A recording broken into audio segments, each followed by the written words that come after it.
तो फ्रेंड्स, आज के इस वीडियो में हम दो बातें को एक्सप्लेन करेंगे। सबसे पहले, क्या भगवान होते हैं। एक बार क्या हुआ, एक इंसान से हमें कुछ चर्चा हुई, तो वो क्या बोल रहा था कि जैसे हमने देखा नहीं है, और जिस चीज को हमने देखा नहीं उसे हम मानते नहीं है। तो उससे हमने एक ही बात पूछा कि क्या दुनिया में हवा होती है? तो हाँ, होती है। क्या आपने देखा है? तो नहीं। तो फिर क्यों मानते हैं कि होती है? तो क्योंकि महसूस कर किए हैं। तो भाई, उसी तरह से भगवान को भी महसूस किया जा सकता है और देखा भी जा सकता है, लेकिन देखने के लिए आपके पास वो दृष्टि होनी चाहिए।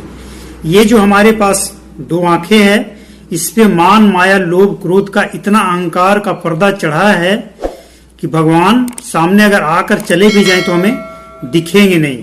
तो भगवान जरूर होते हैं। जिस तरह से हम हवा को नहीं देखते हैं लेकिन होता है, उसी तरह से भगवान भी होते ही हैं।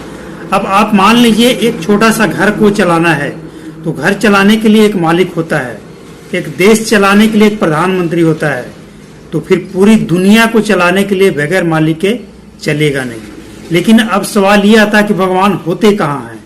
तो भाई, भगवान कहीं और नहीं है। भगवान हमारे भीतर, सबके भीतर, आपके भीतर, मेरे भीतर, सबके भीतर हैं। और वही आत्मा, वही परमात्मा, वही पूरी दुनिया को चलाते हैं। और जब तक उनकी प्रेजेंसी, जब तक वो प्रेजेंट हैं, वो हमारे भीतर हैं, सब कुछ है। जैसे ही वो हमें छोड़ देंगे, सब कुछ मिट्टी हो जाएगा। तो अब आपको मानना ही पड़ेगा कि भगवान होते हैं। अब ये शरीर में भगवान होते कहाँ कहाँ हैं?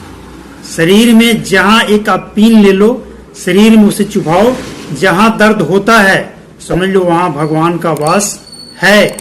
अगर वहां भगवान, जैसे बाल को अगर काटते हैं तो दर्द नहीं होता, नाखून को काटते हैं तो दर्द नहीं होता, लेकिन नाखून जो बाहर निकल गया उसमें दर्द नहीं होता। जो अंदर है, जिसमें सर्कुलेशन चालू है, ब्लड का, हवा का, ऑक्सीजन का, उसमें दर्द होता है। वहां पे भगवान हैं।